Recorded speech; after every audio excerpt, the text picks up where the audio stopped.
bonjour. Swahir à Tunis, bonjour à Abidjan, marhaba bikoum, et puis bienvenue à notre troisième édition de notre petit déjeuner Digital Morning. Nous sommes à notre troisième édition, comme je disais d'entame. Je suis Diana Kwasi, administratrice au sein de la Chambre de commerce Tunisie-Côte d'Ivoire et aussi responsable grand compte chez Intérieur Côte d'Ivoire. Alors, je suis vraiment ravie d'être devant vous ce matin, donc je vous salue chaleureusement. Notre édition précédente, j'étais à Tunis parce qu'il faudrait que vous puissiez comprendre que nous avons, en tant que chambre de commerce, cette responsabilité de bâtir cette synergie entre les représentants de la Tunisie et ceux de la Côte d'Ivoire. Donc, nous vous disons encore bienvenue. Alors, du côté de Tunis, ce matin, nous ne sommes pas seuls. J'aurai Myriam, j'aurai Nadia qui est avec moi et aussi nos panélistes que vous aurez la responsabilité de présenter tout à l'heure du côté de Tunis. Aussi du côté d'Abidjan, nous avons des panélistes, des experts que nous avons ce matin qui vont débattre de la thématique que nous allons aborder ce matin. Alors, comme je le disais, nous sommes à notre troisième édition de notre Digital Morning qui est axée cette année sur la transformation digitale des RH. Alors, je vais sans plus tarder donner la parole à mon président, le président de la Chambre Tunisie-Côte d'Ivoire, M. Patrick. Sous vos ovations, s'il vous plaît. Oui. Bon, je vais dire Smahir aussi en Tunisie. Je commence à comprendre. Hein. OK. Bon, mesdames et messieurs, chers invités, distingués panélistes et chers sponsors, je crois que c'est le groupe Sifka-Sifcom, chers partenaires, amis et membres de notre communauté. C'est avec un réel plaisir, au nom de la Chambre de commerce et d'industrie, que je vous accueille à cette troisième édition du Digital Morning, un rendez-vous que nous co-organisons en partenariat avec EY Tunisie, dans l'objectif d'offrir aux entreprises des deux rives, en Tunisie et en Côte d'Ivoire, une plateforme d'échange, d'exploration, d'information autour des grandes tendances de la transformation numérique. Tout à l'heure, Daina a rappelé qu'on a fait 3 éditions. L'ensemble de nos éditions sont concentrées sur la transformation digitale, la performance des organisations via les technologies. Le thème qui nous réunit ici ce matin, notamment les RH 4.0, accélérer la digitalisation et libérer le potentiel, est à la croisée des mutations que connaissent nos entreprises, mutations organisationnelles, mutations technologiques et mutations humaines, ce qui, dans le cadre de la gestion des ressources humaines, est totalement impacté dans un environnement de plus en plus digitalisé. Et la gestion des ressources humaines ne se limite pas dans ce monde digitalisé à la gestion des talents, mais se situe au cœur de la stratégie et elle est porteuse d'innovation, de performance et d'agilité. Et c'est dans cette optique que nous avons construit cette matinée d'échange de haut niveau autour de 3 axes majeurs.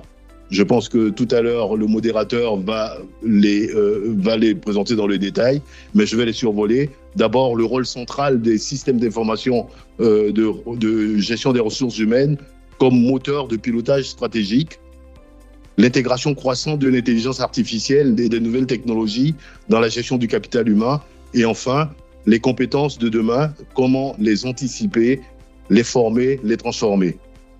Donc pour nous, au niveau de la Chambre de commerce et d'industrie Tunisie-Côte d'Ivoire, cette série de Digital Morning organisée avec notre partenaire EY Tunisie s'inscrit pleinement dans notre volonté de faire du numérique et des technologies d'avenir un pilier stratégique de notre action au service de nos entreprises, au service des talents et pour la génération d'opportunités économiques entre la Tunisie et la Côte d'Ivoire. Aussi, nous souhaitons dans ce troisième Digital Morning des échanges constructifs et fructueux, eu égard à la qualité et l'expertise de nos panélistes du jour, à la fois sur le plateau tunisien et sur le plateau ivoirien ici. Chers participants, je profite de ce mot de bienvenue pour vous inviter à suivre les activités de la Chambre en vous abonnant à nos pages LinkedIn et Facebook qui seront présentées dans nos kakémonos, afin de rester informé de nos différentes activités, de nos différentes initiatives. Et si l'idée d'adhérer à notre communauté vous anime, vous intéresse, n'hésitez surtout pas à venir échanger avec nous. Le secrétaire exécutif, le chargé d'affaires de la Chambre est ici. On aura accès à lui tout à l'heure. Et nous serons vraiment ravis de vous compter parmi nous.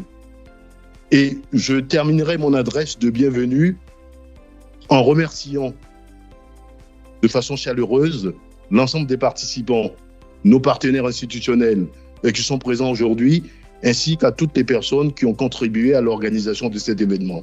J'espère que vous repartirez de cette matinée avec des idées neuves, des contacts utiles et pourquoi pas de nouvelles opportunités d'affaires. Donc, très beau Digital Morning à toutes et à tous. Je vous remercie. Merci beaucoup, Président. Allez-y.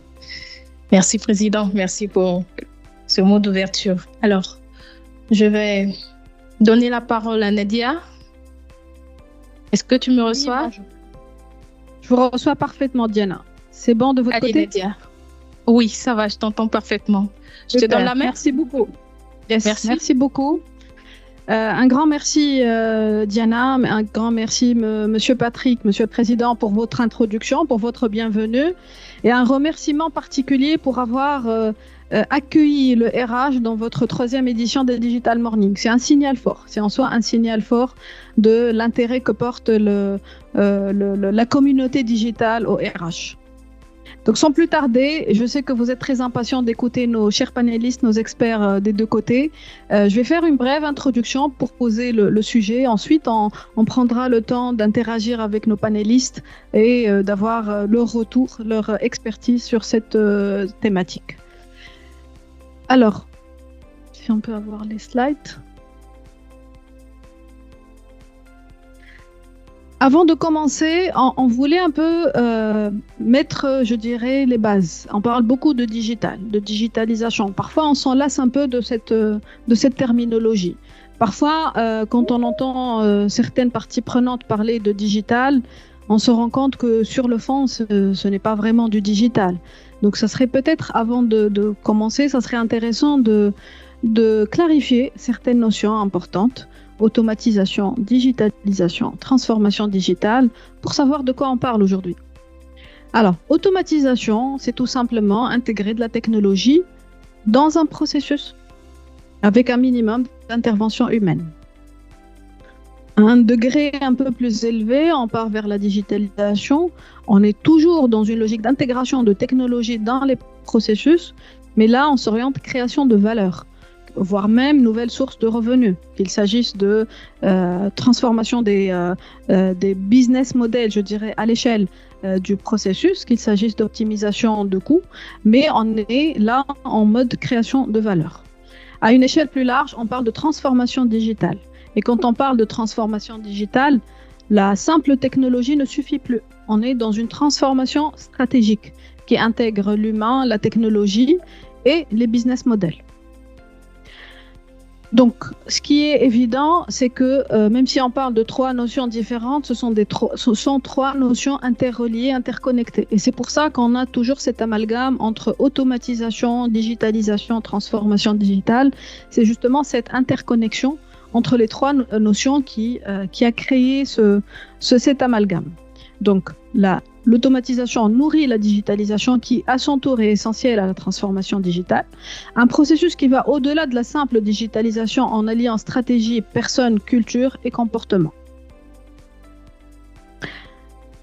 Juste une petite illustration pour être plus concret sur nos définitions. En Tunisie, une entreprise industrielle qui va remplacer les vérifications manuelles par de la technologie, par des bras intelligents, des caméras, des capteurs, des logiciels, etc., prennent le relais pour détecter les anomalies, enregistrer les résultats. Ça, c'est une transformation, un premier niveau de transformation. Une autre entreprise, une entreprise qui est située à Dakar, plutôt un cabinet RH qui va abandonner le papier, les stylos, les tableaux, etc. Les entretiens se font à distance, les tests se passent en ligne et les clients accèdent à leurs données RH en temps réel sur une plateforme dédiée. Nous sommes ici à un deuxième niveau. Troisième niveau, et là nous sommes sur, comme on l'avait spécifié tout à l'heure, un changement radical du business model. Au Kenya, une coopérative de 20 000 petits exploitants décide de tout changer. Elle connecte ses membres par téléphone, prédit les récoltes grâce aux données météo entre autres. Elle trace les produits de la ferme à l'export avec une technologie innovante. Elle transforme son fonctionnement, son organisation et même sa vision du métier. Alors, dans le premier cas, on parle d'automatisation. Une vérification manuelle a été remplacée par une vérification technologique. À ce stade-là, on ne peut pas vraiment parler d'une vraie création de valeur. Au deuxième cas, on parle de digitalisation. Ici, c'est pratiquement tout le process qui était manuel, il passe en technologique et on passe à l'ère, ou plutôt on passe à l'étape d'exploitation des données en temps réel sur la plateforme. Là, on parle de la digitalisation. Dans le troisième cas de figure, on est vraiment dans les transformations de business model. C'est une transformation stratégique. Donc là, on est plus dans la transformation digitale. C'est de nouvelles façons de faire. Alors, si on regarde les chiffres maintenant, où en est le monde par rapport à la transformation digitale, justement par rapport à la maturité digitale, notre région est un peu loin. Donc en Tunisie, et ça, on parle de maturité digitale globale, hein, pas uniquement RH à ce stade-là. Donc l'Afrique, nous sommes à 29% d'indice de maturité digitale, contrairement à 55% en Asie et Moyen-Orient, 52% en Amérique, etc. La marge de manœuvre, si on veut prendre la chose de manière positive, la marge de manœuvre en termes de digitalisation, elle est là. Au niveau mondial également, 90% des entreprises affirment avoir engagé une transformation digitale. 40% des entreprises affirment avoir adopté l'intelligence artificielle générative, ce qui est quand même un chiffre, je pense que ça a été atteint dans les derniers mois, dans les dernières années. C'est un chiffre quand même qui est assez important. Sur le plan RH maintenant, 58% des entreprises affirment digitaliser leur processus RH. La question est comment ils ont digitalisé le processus RH. Qu'est-ce qu'elles ont fait, ces 58% d'entreprises? Donc, elles ont utilisé la technologie, le digital, pour les domaines de paie, d'entretien annuel et d'évaluation, pour le recrutement, pour la gestion administrative et pour la formation. Pour l'IA, elle est principalement utilisée pour le recrutement, pour la paie, pour le talent marketplace, pour la qualité de vie au travail et pour la formation. Ça, c'est l'échelle mondiale. Si on regarde maintenant dans nos pays, dans notre zone, alors 36% des entreprises affirment avoir engagé une transformation digitale, je rappelle, versus 90% à l'échelle mondiale.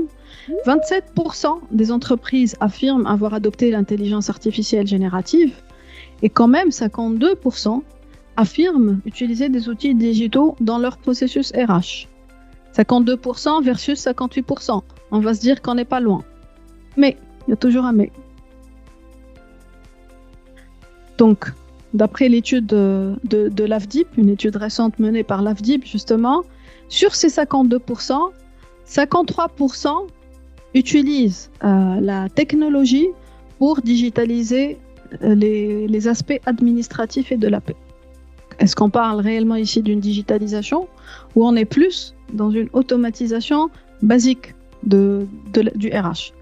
Donc 74% c'est pour la paie, 52% pour gérer les absences et 43% pour l'administratif. Si on fait un petit calcul, sur les 52% qui affirment utiliser des outils digitaux, il y a 47% qui le font pour vraiment pour la vraie transformation RH. Je vous laisse faire les calculs. 47% de 52%, on n'est pas à des niveaux quand même intéressants.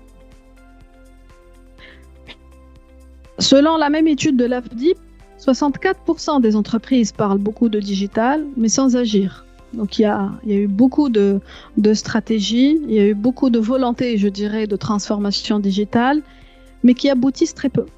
Pourquoi ? Il y a plusieurs raisons qui sont évoquées et je pense qu'aujourd'hui, on va prendre le temps d'en parler en détail. La priorité, est-ce qu'on donne la vraie priorité à la fonction RH? Est-ce qu'il y a vraiment concrètement des feuilles de route qui nous permettent d'être pragmatiques dans notre façon d'agir? Est-ce qu'on a les compétences nécessaires pour mener ce genre de transformation profonde? Ce sont les questions qui ont été justement posées par cette étude-là et qu'on va essayer d'approfondir aujourd'hui avec nos chers experts et nos chers panélistes. Justement, aujourd'hui, on a l'honneur d'avoir parmi nous des experts qui portent une expertise justement sur le sujet, mais pas que, c'est l'expérience aussi. Donc, combiner l'expertise et l'expérience, on ne pourra avoir que des messages très profonds. Nous allons traiter deux thématiques majeures. Les SIRH, on va beaucoup parler des SIRH. Si on parle de digitalisation RH, ça nous vient à l'esprit directement les systèmes d'information de gestion des ressources humaines. Donc, on va parler un peu des SIRH, comment elles peuvent accompagner une vraie transformation RH. Mais plus concrètement, on va essayer de voir quels sont les défis justement de mise en place de ces SIRH, quels sont les prérequis pour pouvoir sécuriser les projets de mise en place des SIRH. Dans un deuxième niveau, on va travailler sur l'évolution des SIRH, leur rôle stratégique de la transformation digitale. On va parler justement du digital 4.0 dans la fonction RH. Comment ces nouvelles technologies sont en train d'accompagner l'évolution de la fonction RH au-delà des simples outils de travail, la nouvelle technologie qui prend le relais pour accélérer la transformation de la fonction RH.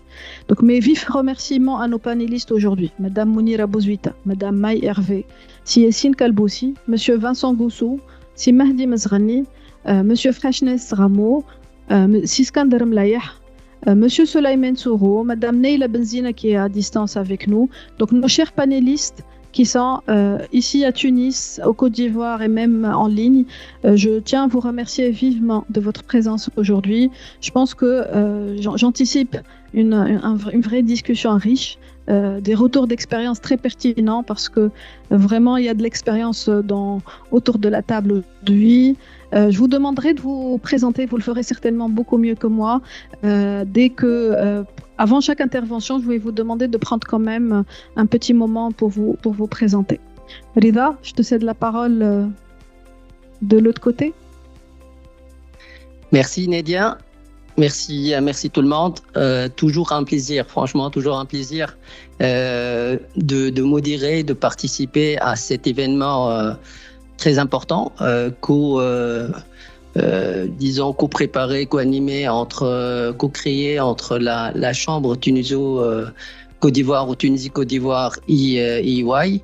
Je pense qu'aujourd'hui, la thématique, elle est vraiment très, très, très importante. Moi, je me rappelle toujours qu'en faisant pas mal de transformations des entreprises, le point qui revient toujours, pourquoi ça ne marche pas? On a investi beaucoup d'argent, on a initié pas mal de projets de transformation, mais ça prend énormément de temps. On ne voit pas les résultats. On investit beaucoup en technologie et on a toujours le management en face, il dit je vois rien en fait du concret. Et je crois que on a loupé un maillon essentiel dans la transformation, qui est vraiment l'humain. Comment mettre l'humain au centre de toute cette transformation. Et donc, il ne suffit pas d'avoir la Rolls-Royce en termes technologiques. On peut l'avoir en technologie. Aujourd'hui, on parle de l'IA, on va certainement en parler. Peut-être, probablement, il y aura d'autres technologies demain, en plus de l'IA, à découvrir les prochaines années. Mais la seule variable constante dans la vie de l'entreprise et de nos pays, c'est l'humain. Et donc, moi, je dirais toujours, si on veut vraiment ancrer la transformation réelle, il faut avoir une connaissance assez fine de l'humain. Chose qu'on a réussi à avoir cette prise de conscience sur le plan business. C'était facile de convaincre aujourd'hui un responsable d'entreprise en lui disant qu'il faut mettre le client au centre. Et on voit les affiches un peu partout, le client au centre, les clients au centre, l'expérience client, la connaissance client. Mais il s'avère qu'on a oublié que ce client qui est un humain, il va être servi par un humain qu'il faut également bien le comprendre. Et si on n'arrive pas à comprendre l'humain qui est le moteur essentiels de développement des entreprises et de la réussite, peut-être on trouve aujourd'hui une explication des chiffres que Nadia vient de présenter, au sens que beaucoup de projets sont lancés. Il y en a peut-être un peu autour de la automatisation, on prend un process, on le digitalise, autour de la digitalisation, mais on n'arrive pas à en créer une vraie transformation profonde. Et ça veut dire que probablement on n'arrive pas à mettre l'humain au centre de la transformation, ni au centre de la réflexion même stratégique de l'entreprise.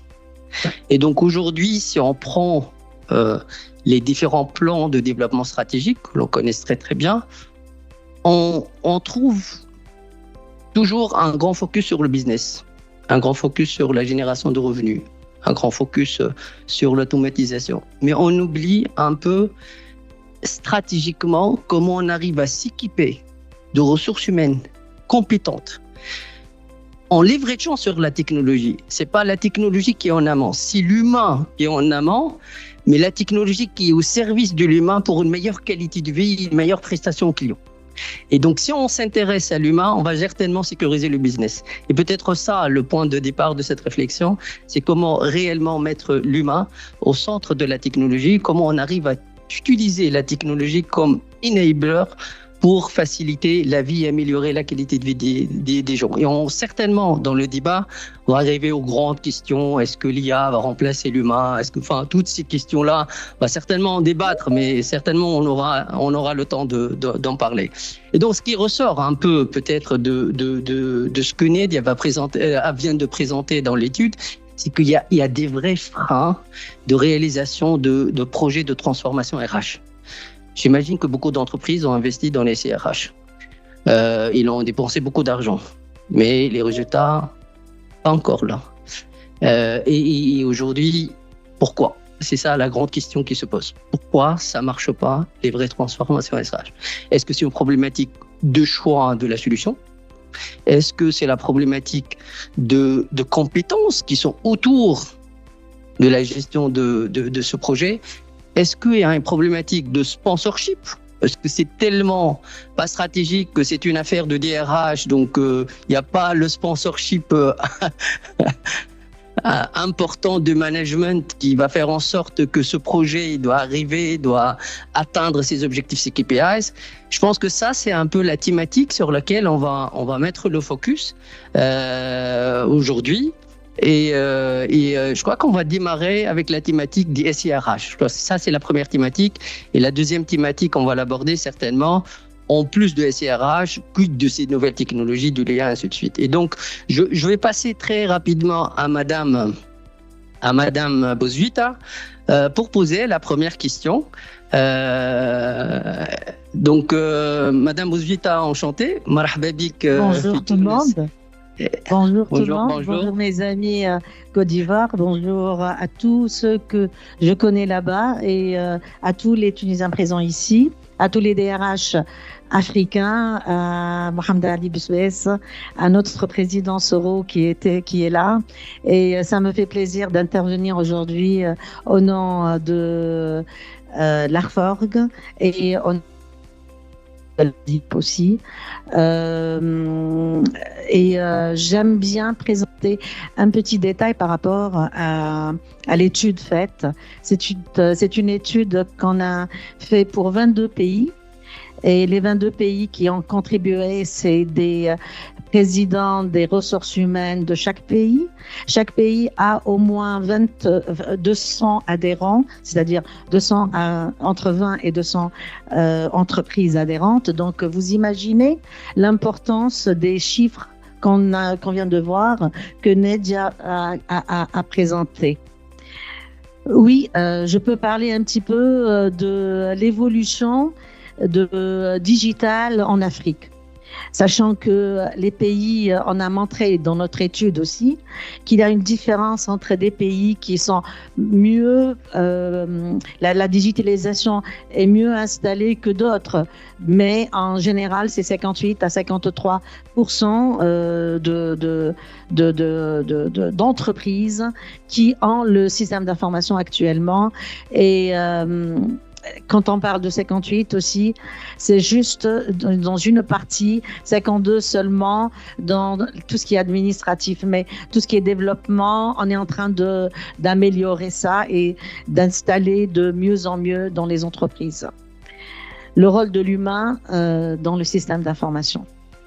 Il y en a plusieurs, 60% des entreprises ont acheté le système d'information. Mais est-ce que ce système tourne? Et quand on dit le système tourne, c'est-à-dire qu'il y a une base de données déjà existante dans l'entreprise. Il y a des gens qui mettent de l'argent pour dire on a acheté un système d'information, mais ça va dormir 6 ans, 7 ans, 8 ans dans l'entreprise car ils n'ont pas préparé la base de données. La base de données, c'est tout ce qui est procédure, tout ce qui est règles de gestion des ressources humaines dans l'entreprise. Les gens, avant d'acheter un système d'information, doivent préparer l'homme. Et ce que j'ai dit à Iwa la dernière fois, c'était toujours ça, former l'homme pour qu'il puisse utiliser le système. Dans l'étude, on a dit que le système ne marche pas parce que il a mal compris le besoin de l'homme. Le besoin de l'entreprise dans ce système-là, c'est que parfois, l'entreprise ne sait pas exactement son besoin dans les ressources humaines. Donc, du coup, avant de parler système d'information, il faut préparer l'homme. Il faut préparer l'homme pour qu'il puisse mettre en place ce système-là. Donc, toute entreprise qui souhaite intervenir dans la digitalisation de son système doit premièrement mettre en place les personnes capables de faire ça. Donc, l'informaticien va nous acheter le système, mais est-ce que nous, RH, on est capable de le faire tourner? Vous savez, un système d'information, c'est une boîte à outils. Plus on met de données exactes et justes, plus ça va tourner et donner des tableaux de bord exacts et utilisables. L'homme, je vais dire quelque chose. Moi, je suis d'une formation informatique avec un DEA en système d'ingénierie des systèmes économiques avec un doctorat de culture d'entreprise. C'est tout un système pour pouvoir parler de transformation digitale. Là où on entre, la première chose à faire, c'est d'organiser l'entreprise. Donc, l'importance de l'homme est primordiale pour parler de digitalisation des entreprises. Je ne sais pas si je peux expliquer exactement en détail qu'est-ce qu'un système peut faire dans une entreprise. Le système ne peut que répondre à nos besoins. C'est à nous de mettre en place les besoins de la société pour que l'informaticien puisse répondre à ma demande. C'est pas le contraire. C'est pas en ramenant un système d'information que ça va tourner automatiquement. Il y a beaucoup de rejets, et on l'a vu dans les chiffres, parce qu'il n'y a pas eu de formation et de sensibilisation à l'importance du système dans l'entreprise. Et ça, il faut des gens qui y croient et des gens qui culturellement sont prêts à changer de méthode de travail. C'est toute une culture d'entreprise qu'on est en train de changer. Je me souviens à Tijali Bank, quand on a travaillé le 360 degrés, et c'est quelque chose d'extraordinaire, on a commencé à travailler avec le syndicat. Et j'ai le DRH de Tijali qui était avec moi pour ça. On a travaillé sur l'homme et sur la transformation de la culture de cet homme-là, de cette entreprise. Et c'est là où un 360 degrés dans une transformation d'entreprise qui réussit à 100%, c'est que l'homme a accepté ça. Donc, si on veut faire la digitalisation, c'est sur l'homme qu'il faut travailler au départ et au début.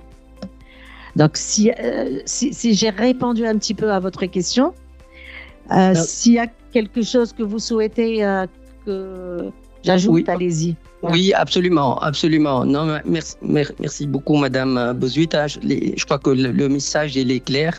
C'est vraiment former l'homme, construire autour de l'homme, connaître mieux l'homme avant d'initier un projet de SIRH. Maintenant, également, un grand travail sur la culture d'entreprise. L'idée, c'est peut-être pour pousser encore, est-ce qu'il y a également un travail à faire sur le sujet gouvernance, du sujet des moyens à mettre à disposition, de sponsorship. Comment vous voyez les actions nécessaires pour débloquer ou pour accélérer la réussite d'un projet SIRH? Vous avez parlé de moyens. Moi, je parle de formation. Tout moyen, si je suis capable d'acheter un système d'information, que normalement, j'ai les moyens de faire ça. Donc, si les moyens sont là, c'est toujours formation et sensibilisation de l'homme. Sincèrement, avoir les moyens du monde sans avoir l'adhésion de l'homme, le système ne tournera jamais. Donc, l'adhésion de l'homme est la première chose à faire. Donc, avoir des compétences dans l'entreprise, des leaders capables de faire adhérer le personnel au système. C'est que la personne qui va mettre en place le système d'information croit à l'importance de ce système-là. C'est exactement ce qu'elle veut par ce système-là.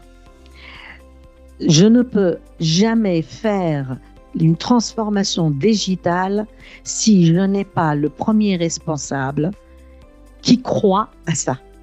Si le DG, le PDG ne pense pas que l'importance de ce système est primordiale aujourd'hui dans un monde où on ne parle que IA, sincèrement, il faut changer le DG.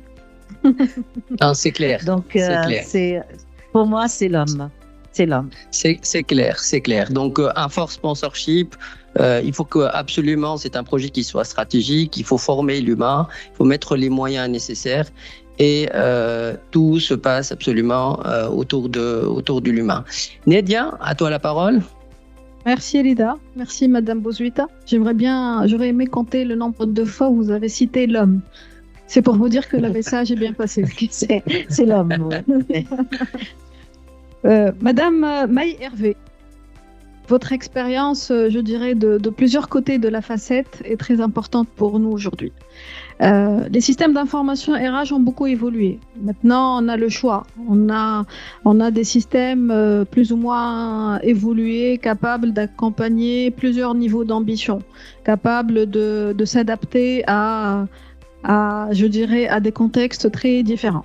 Donc, dans ce panorama de systèmes d'information RH, comment on arrive à imbriquer transformation de la fonction RH et SIRH? Comment l'entreprise peut-elle tirer profit justement de ce panorama pour mettre en place une vraie transformation, une vraie ambition RH?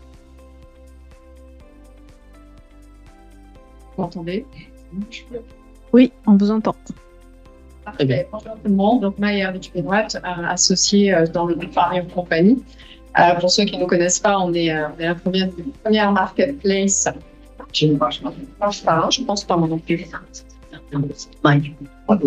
Voilà, on va prendre Celui-là me plaît davantage. Bonjour, donc Maï Hervé du Pénouat, associée dans le groupe Arion Compagnie. C'est le premier groupe qui a créé une marketplace B2B digital, justement orientée sur tout ce qui était SIRH, BI et IA. Justement pour une des problématiques dont vous parliez tout à l'heure, qui était de dire que finalement, est-ce qu'on a bien choisi la solution qu'il nous faut et pour pouvoir essayer d'aider les entreprises à choisir la bonne solution. Pour répondre à la question, merci. Alors, moi, je ne vais pas parler de l'homme, désolée, je suis une femme, mais je vais parler de l'humain, si vous me permettez. Je suis un peu têtue sur ce sujet, étant la seule femme ici. Ce qui est très important dans un projet de transformation digitale, alors déjà, effectivement, merci pour les chiffres. Moi, j'avais demandé à notre ami ChatGPT de me donner quelques chiffres. On parle d'intelligence artificielle. Et ce qu'il m'a dit, ça rejoint complètement les statistiques que vous avez présentées, à savoir qu'on a seulement 35% des très grandes entreprises en Afrique de l'Ouest qui ont un SIRH intégré. Ça veut dire quoi? Ça veut dire un full scope qui est vraiment interfacé avec leur système métier. Et c'est très important comme détail parce qu'il y a une différence entre un millefeuille de solutions digitales qui va vous complexifier votre quotidien et un système d'information RH intégré. Je pense que les DRH ici présents confirmeront. Donc, ça, c'est la première des choses. Et on a seulement 12% des entreprises qui ont intégré dans notre environnement Afrique de l'Ouest. Alors, vous verrez les sources, mais qui ont intégré l'IA générative. Donc, on a encore pas mal de boulot. Mais ça fait sens, c'est assez cohérent par rapport à l'évolution de l'entreprise. Pour pouvoir réussir un projet de transformation digitale, à mon sens, effectivement, il faut mettre l'humain au cœur du sujet et la stratégie de l'entreprise. Parce que très souvent, on acquiert un système d'information, enfin un SIRH, un peu comme on achète une belle voiture. Sauf que c'est pas une belle voiture. C'est beaucoup plus complexe qu'une belle voiture. D'accord? Il n'y a pas un seul pilote, il y en a autant que de salariés. Et donc, si vous ne remettez pas dès le départ l'humain au centre, effectivement, comme disait madame, ça ne marchera pas. C'est la première des choses. Donc, il faut réussir à faire un parallèle entre quelle est ma stratégie, quelle est ma vision aujourd'hui à 3 et à 5 ans pour déjà définir quelle est la solution que je vais vouloir mettre en place. Est-ce que j'ai les moyens de cette solution? Sinon, comment j'y vais progressivement par étapes pour pouvoir arriver à mes objectifs? Ça, c'est la première des choses. La deuxième des choses, c'est que chaque acteur de ce projet de transformation digitale n'a pas le même intérêt. Effectivement, le sponsorship est très important. Si le DRH n'est pas convaincu, c'est très, très mal embarqué. Si la DSI n'est pas convaincue, c'est super mal embarqué aussi. Voilà. Et puis, si les syndicats n'en parlent même pas, si la direction générale y croit moyen ou y voit juste un moyen de faire du cost killing, c'est mal embarqué aussi. Donc, vous devez vraiment avoir une vision qui se rejoint sur les objectifs. C'est très, très important. Je ne sais pas si c'est une question ou si c'est un bruit, mais en tout cas, je vais continuer. Et puis, comprendre que chaque acteur dans ce projet, dans cet énorme projet, n'a pas les mêmes intérêts. Donc, vous devez adapter votre communication en fonction des intérêts de chacun. Le directeur général, lui, il signe il signe un chèque, en général, d'un montant significatif parce qu'il veut de la rentabilité. Parce qu'il veut être le premier à avoir une marque employeur qui est étiquetée sur tous les kakémonos à chaque fois qu'il y a un salon. On va parler franchement. Voilà. Donc, il veut des résultats. Le DRH, lui, il veut un département qui tourne. Il veut pas de problème. Il veut pas de grève. Il veut de la compétence. Donc, il va falloir adapter son discours aussi en fonction de ça et paramétrer en conséquence. Et les salariés, suivant leur niveau de responsabilité et le secteur d'activité, ils vont pas avoir non plus les mêmes intérêts. Ils s'en fichent finalement qu'il y a un super agent d'intelligence artificielle qui est capable de définir les objectifs intuitivement en fonction de la stratégie de l'entreprise. Lui, ce qu'il veut, c'est avoir un super écran avec un espèce de LinkedIn professionnel dans lequel il a toutes ses informations, il peut chatter, il peut voir des graphes. C'est ça qu'il veut, le salarié. Donc, si vous adaptez pas votre projet en fonction des objectifs de chacun des acteurs, vous allez avoir beaucoup de mal à dérouler un projet de transformation digitale. Ça va s'engorger à un moment donné, ça va coincer. Faut pas oublier de valoriser non plus la DSI, c'est très important, parce que c'est eux aussi qui nous accompagnent tout au long. Et vous n'aurez pas les résultats escomptés. D'accord. C'est pour ça que d'ailleurs, dans tous les projets de transformation digitale, souvent, effectivement, on l'a dit tout au début de notre échange, l'importance d'avoir préparé la machine. Donc, beaucoup d'idées. Vous avez commencé à parler de système d'information intégré. L'humain au centre de cette transformation, mais également au centre de la stratégie. Y aller progressivement selon les moyens. Et finalement, vous vous étiez arrêté à comprendre les intérêts, les différents intérêts et orienter les objectifs en fonction de ces intérêts différents. Merci énormément. Ouais, c'est mieux que ChatGPT. J'étais en train de dire que j'allais demander à ChatGPT de me faire une synthèse parce que je n'étais pas sûre de retomber pile poil sur mes pattes. Mais là, vous avez fait mieux que tout. Merci 1000 fois. Donc, effectivement, l'idée, c'est vraiment d'avoir une vue d'ensemble en cascade. C'est-à-dire, quelle est ma stratégie aujourd'hui à 3 ans, à 5 ans, et d'embarquer le système qui correspond. Et c'est là où il peut y avoir des prestataires, des acteurs qui vont aider à choisir la bonne solution. Effectivement, comme vous disiez tout à l'heure, rien ne sert d'avoir une Rolls-Royce si on n'en a pas besoin. Surtout quand il y a des trous dans la route, c'est pas terrible. Et donc, etc., etc. Et remettre l'humain au centre. Bon, on définit les objectifs en fonction de chacun des acteurs de l'entreprise. Les objectifs du DG ne sont pas ceux du DRH, du DSI ou même des salariés. Et on déploie en conséquence et on va adapter notre stratégie de communication dans la foulée et de formation dont on a longuement parlé tout à l'heure. C'est une évidence. Évidemment, tous ces prérequis n'ont aucun intérêt si la base n'a pas été déjà constituée. Je ne vais pas répéter ce qui a déjà été dit, mais arriver et acheter une Rolls-Royce si on n'a pas de route, c'est un peu compliqué, quoi. Et malheureusement, c'est très réel. On a beaucoup d'entreprises qui veulent le top of the world, mais qui n'ont même pas un processus. Ils ne savent même pas ce que c'est un workflow, quoi.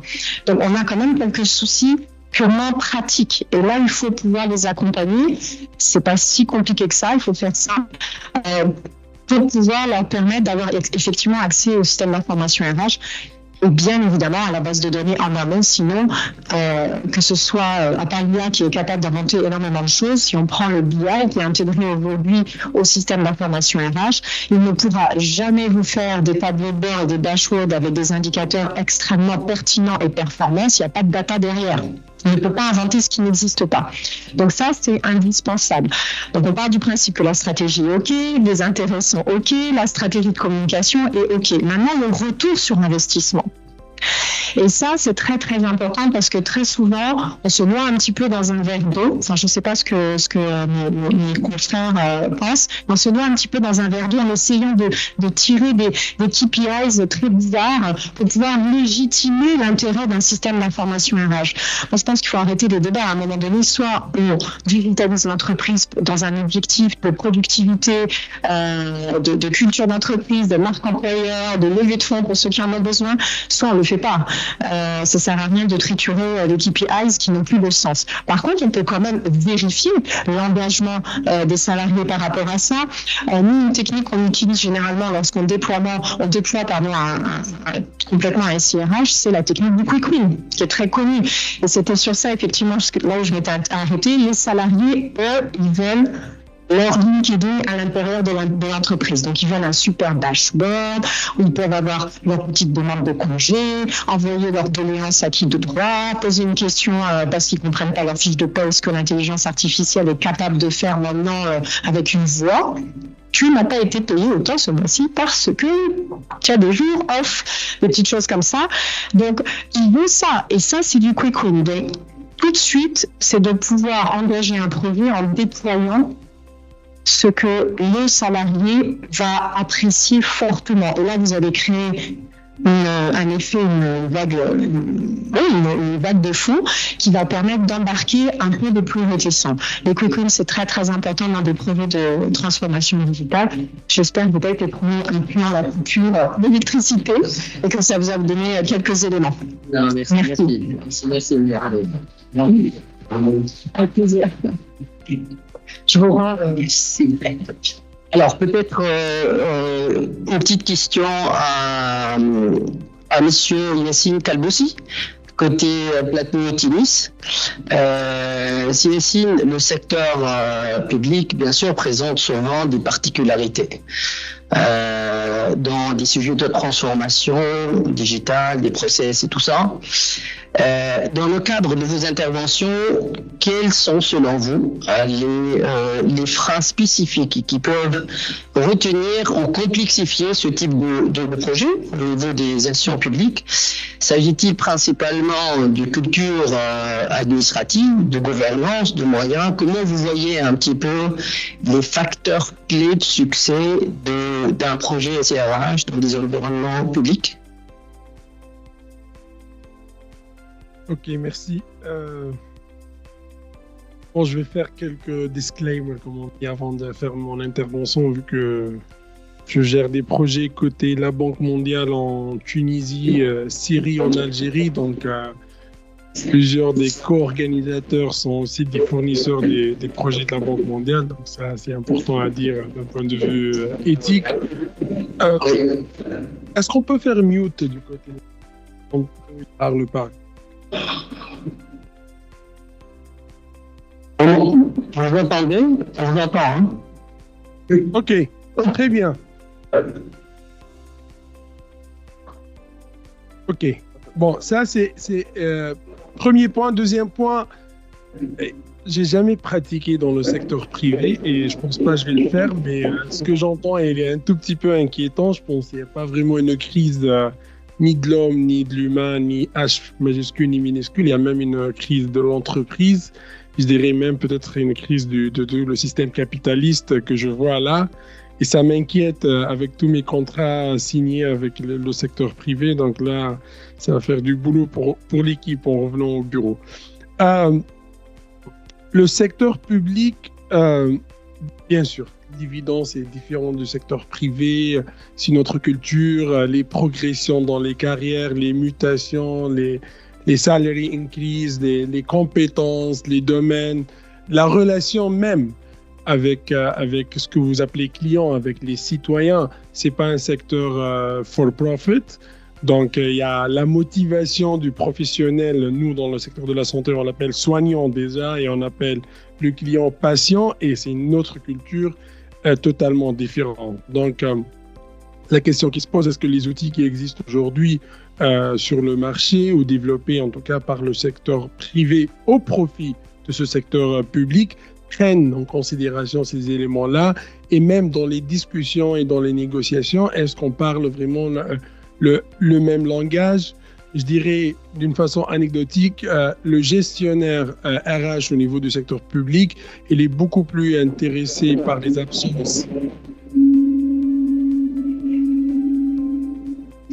Par les absences et par les décisions des conseils de discipline que par vraiment les performances des sujets, parce que voilà, c'est les lois des finances qui imposent au gestionnaire de se dire il est vraiment jugé sur ces absences-là et sur les coupures de salaire. Soyons aussi éclairés. Et ça, je parle même pas seulement de la Tunisie, je parle de la majorité des pays, en tout cas, où la Banque mondiale elle a des projets en digital et ou des projets dans les secteurs santé, éducation ou protection sociale, en tout cas les sujets qui m'intéressent. Donc, cette crise qu'il y a dans l'entreprise qui a été expliquée, elle existe dans le secteur public, mais sous d'autres formes. Donc, au moins, je prends l'exemple du secteur de la santé, il y a ce phénomène de migration des professionnels de la santé, et c'est pas un système intelligent de SIRH qui va en tout cas prévenir cette migration. Peut-être il va indiquer sur les chiffres et les analyses et un peu sur les raisons, mais aujourd'hui, l'exemple tunisien, l'exemple au Côte d'Ivoire, l'exemple au Sénégal, c'est 10 milliers de médecins, d'infirmiers qui migrent aujourd'hui de ces pays-là vers l'Europe, vers la France, et on sait bien que des revendications, pas seulement salariales, même si c'est vrai et c'est juste, des conditions d'exercice de l'État, de l'hôpital public, de l'école publique et des structures publiques dans nos pays, c'est une des causes majeures de ces départs-là. Donc, je ne veux pas aussi que les professionnels, en tout cas du métier des ressources humaines, se culpabilisent par rapport à ces départs-là, parce que c'est vraiment au-delà des one-to-one que vous faites avec les professionnels, ou des systèmes d'information, ou de la petite table de ping-pong dans l'entreprise.